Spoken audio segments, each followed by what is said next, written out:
เอาสบายดีเนาะทุกคนเนาะโอ้ยสบายดีมื้อนี้กะเซาเข้มสิพาเลาะตลาดนัดมื้อนี้ตลาดพอแล้ว500เบิ่งตลาดน่ะไปเขาสิเลิกวะไปเขาสิเลิกมื้อนี้โอ้ยันอย่าเพิ่งตกอันน่ะเป็นจะได้นอนม่วนอยู่มื้อคืนนี่โอ้น้องขักรับอลีบ่โอ้รับอลีบ่รับมีแต่นอนซื่อๆน่ะบ่ก็นั่งซื่อๆแหละน่ะรถมาพี่น่ะจะใช้ไปย่างเสร็จบ่ยานว้าเนาะเฮ้ยน่ะนอนซื่อๆว่าติก็นั่งซื่อๆแหละ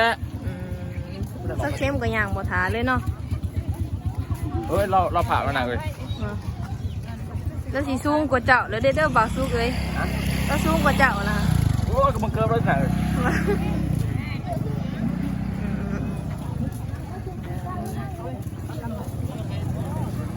ซื้อยังเก็บปลามาเลาะตลาดนัดคนร้ายนั่นน่ะยางอะไรตีของยางนำบ่ทันอย่าเพิ่งตกบ่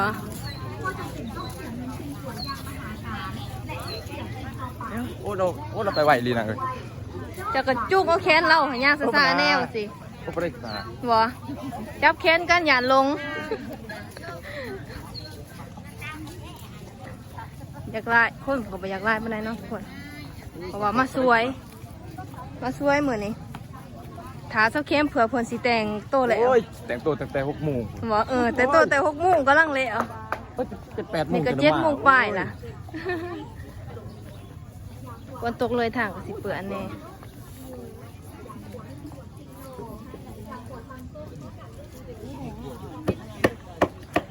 ยางไว้ร้ายเจ้าฮะ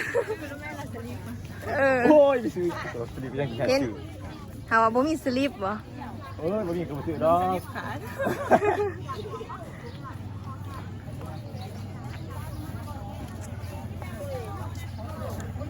จะได้สลิปจะได้ก็เอาตีให้เซาเข้มได้ซื้อให้เราย่างบ่ทาเลยเราไปไวอยู่ดีไปไวเนาะเขาบอกว่าจุ้งแค้นเราโลดโอ้ยเอากูเลยเจ๊เลยเยอะเลยเขากองน้ำอีกพวกคนละอย่างนะอย่างไวเนาะโอ้ย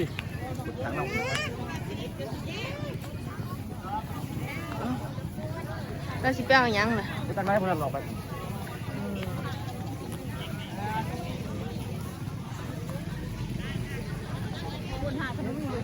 ฮะโอ้ยอยากขนมเนาะไปซื้อขนมบ่ซื้อเครื่องขาย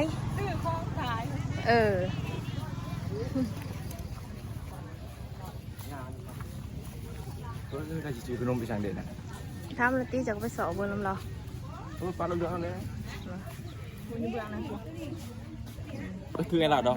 บ่มาถือเครื่องให้เราเนาะเหมือนนี้เนาะมาซื้อได้ซื้อเรา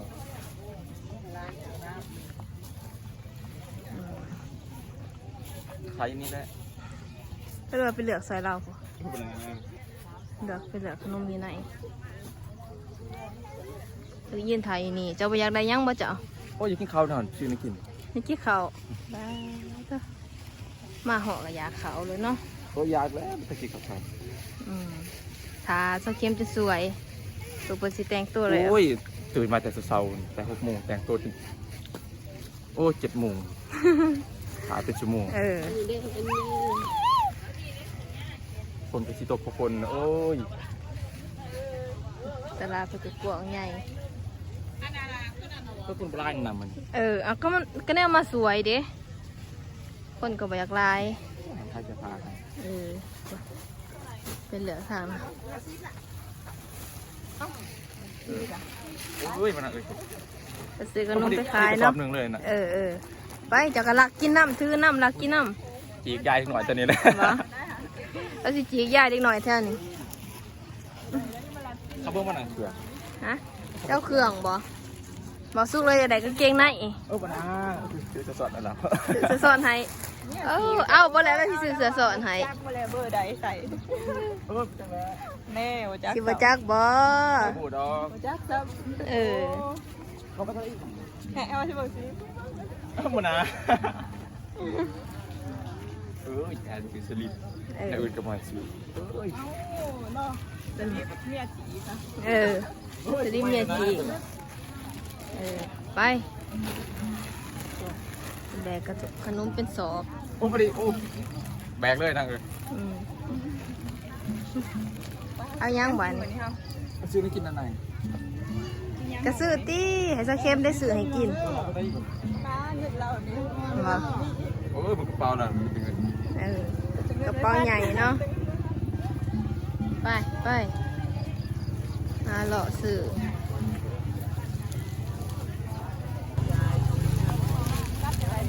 เป็นซื้อยังซื้อเติมสบางแบกเอาโหลด โอ้นั่นคือเป็นสมางครับ ซื้อเติมสบางเสริมสวยเราเด้มื้อนี้เซาเข้มพาบ่าวซุกมาเลาะตลาดมาให้ซื้อเครื่องซอยมื้อนี้ เป็น ซื้อขนมไปขายอยู่โรงเรียนเนาะเออ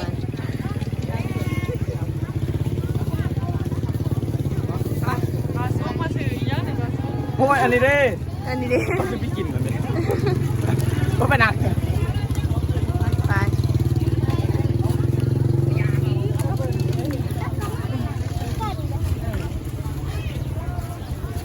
ต้องกดพวกเรากับยางไว้ลียางน้ำกดกับบ่ทันบ่ซื้อหยังไปฝากลูกบ่สุกนี่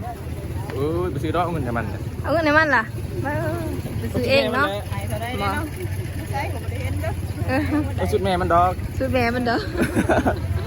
จะบอกว่าสุดแม่มันดอก โอ้ยสุดรอดเลย ไป ก็เมื่อไหร่นะ สิเมื่อบ่บัดนี้บ่ยังบ่เจ้า บ่เอาเนาะ ไป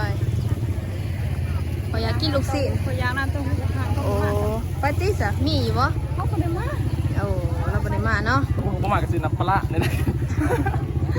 เจอบ่มาซื้อน้ำปลาร้า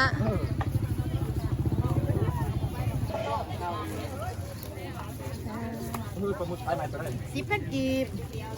เอาสิ เอาแต่แบบนี้บ่ เลย เกี่ยวอันนี้เกี่ยว40,000 ตอน70กันไหนดอกอยู่ไหน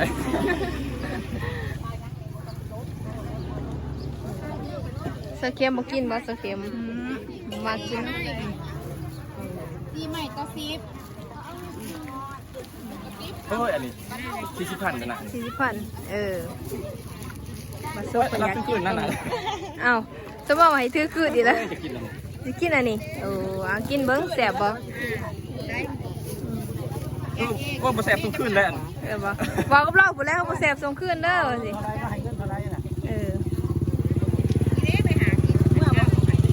แล้วยังซิมอยู่ เพิ่มมา ไป เข้าไปหน่อย บ่อยากกินโลด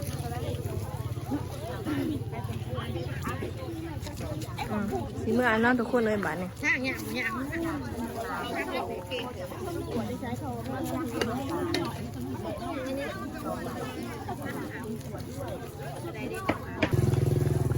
เจ้าเข้มเราหายเจ้าแล้วบ่เราย่างไปไวๆทางนั้น โอ้ยไอ้คือสำเนียงกระหาย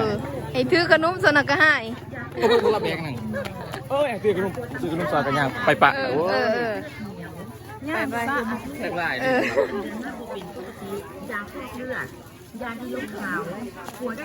อย่างสาเนาะ ขนมวัน ตอนนี้เราก็คลายขบุญสีเบิร์ดแล้วเนาะ ยังบุไรไปจะบ่กินบ่จะเอาหันมา กินอยากกินน้ำอยู่เอาไอ้ทุ่งนึง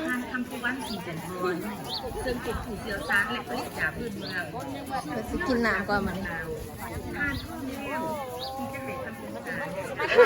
ขายเอามากขายเสื้อผ้า จ้าในที่ละจ้าในที่ละเสียงงาม เมื่อถามพี่เจ้าก็เล่นมีแต่ตัวงามนี่ตัว มีแต่ตัวงาม ตัวงามอะไรละตัวงาม ซื้อไอ้นั่นไอ้ก็ซื้อไข่พี่เต๋า บอล บ่สุกเห็นว่าซื้อเค็มบ่ซื้อมาให้เมทาในตีจากโต โอ้ยเอาตัวนี้แล้วเหรอ เอาตัวใดเอาตัวนี้เลยบ่เมทาสิใส่ได้บ่นั่นนี่ ตกจากแรกน่ะมีเต่า บ่ คือให้แต่ไปใส่ก็แล้วเนาะ ลองเบิ่งหาเจ้าลองเบิ่งคือแล้ว ก็สินี่มันน่ะ ฮะ ก็สินี่คือบ่ จะสิใส่เองเจ้าบ่ ลองให้ไม่เท่าดอกกันนี่ บ่ลองให้เมทา เอาแบบนี้ โอ้ยงามนะแบบนั้น โอ้ยนี่แล้วเด้เต้นไม่เท่าผู้นี่ก็ยังไม่เท่าน้อยก็ยังเอาอยู่ ตัวเท่าไดล่ะเมทาสิมักใส่บ่ ก็สิซื้อเองแหล้วพอดีซื้อให้ไม่เท่า บ่ สร้างมากจะเจ้าหนามยังมันสิเบิดละ น้ำกาแฟ ให้ไม่ร้ายในดอกตัดเขามันอันนั้นมัดเขา เนาะตัวพี่สาวแซ่บบ่ให้บ่สุกซิมเลยติ ประมาณนั้นนะ โอ้ยบ่นะ กินแล้วยังไม่กินละ บ่ นายคือขนมกับดึงขนมซอยก็โอ้ยยางมาปะเป็นจำนี้ก็อยากหาย อยากขายเนาะ ไว้อยู่โว้ย อืม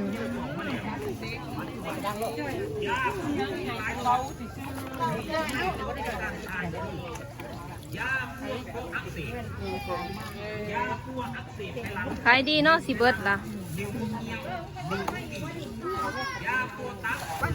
ได้จ้ะไป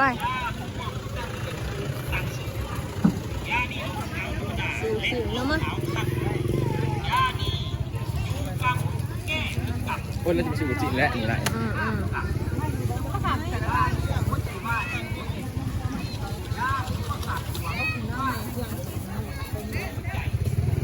พวกเขาไม่ได้ย่างน้องมาเบิ่งซื้อดอก บ่ ไม่ย่างน้ำเพิ่นซื้อดอก แต่อันนะฮะบ่เจ้าฮะ โอ้ยพอแล้ว ฮะ พอแล้ว ก็เลย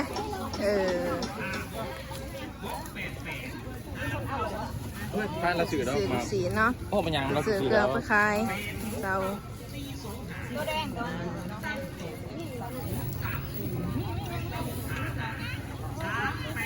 อันนั้นทุกคนตอนนี้เพิ่นก็ซื้อเครื่องแล้วเนาะก็สิได้เมื่อก่อนบ่นี้โอ้ยพอแล้วปุ่นปักขนมเนี่ย